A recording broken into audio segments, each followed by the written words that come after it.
விஜயபுரி என்ற நாட்டை விவேகவர்மன் என்ற அரசன் ஆண்டு வந்தான். அரசவையில் நன்கு கற்றறிந்த அறிஞர்கள் இடம்பெற்றிருந்தனர். அரசன் ஒரு நாள் அந்த அறிஞர்களை பார்த்து, அறிஞர் பெருமக்களே, வாழ்க்கையில் மிகவும் மதிப்பு வாய்ந்த பொருள் எது என்று கேட்டான். இந்த கேள்வியை கேட்டதும் முதல் அறிஞர், வாழ்க்கையில் மிகவும் மதிப்பு வாய்ந்த பொருள் உயிர்தான். உயிர் இல்லை என்றால் நம் வாழ்க்கையில் ஒன்றும் அனுபவிக்க முடியாது என்றான். இரண்டாவது அறிஞர், மன்னா, வாழ்க்கையில் மிகவும் மதிப்பு வாய்ந்தது அறிவுதான். அறிவில்லாமல் ஒருவரும் வாழ முடியாது என்று பதிலளித்தார். மூன்றாவது அறிஞர் எழுந்து, அரசே, வாழ்க்கையில் பொறுமையின்றி நாம் ஒரு கணம் கூட வாழ முடியாது. எனவே மிகவும் விலை உயர்ந்ததும் பொறுமைதான் என்று பதிலளித்தார். நான்காவது அறிஞர், அரசே, நம் பூமிக்கு வேண்டிய ஆற்றல் சூரியனிடமிருந்துதான் கிடைக்கிறது. சூரியன் இல்லை என்றால் பூமியில் உயிர்கள் கிடையாது. எனவே சூரியன்தான் உயர்ந்தது என்றான்.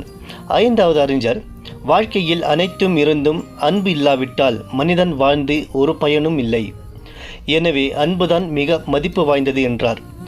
இறுதியாக ஒரு அறிஞர் எழுந்து, அரசே, காலம்தான் அனைத்தையும் விட மிக மிக மதிப்பு வாய்ந்த பொருள். நமக்கு காலம் இல்லையானால் உயிர் இருந்து என்ன பயன்? அறிவை பயன்படுத்த நமக்கு நேரம் ஏது? பொறுமையாக இருக்க ஏது அவகாசம்? சூரியன் பயன்படுத்த ஏது காலம்? அன்பு காட்ட ஏது வாய்ப்பு? எனவே உலகிலேயே மிகவும் மதிப்பு வாய்ந்த பொருள் காலம்தான்.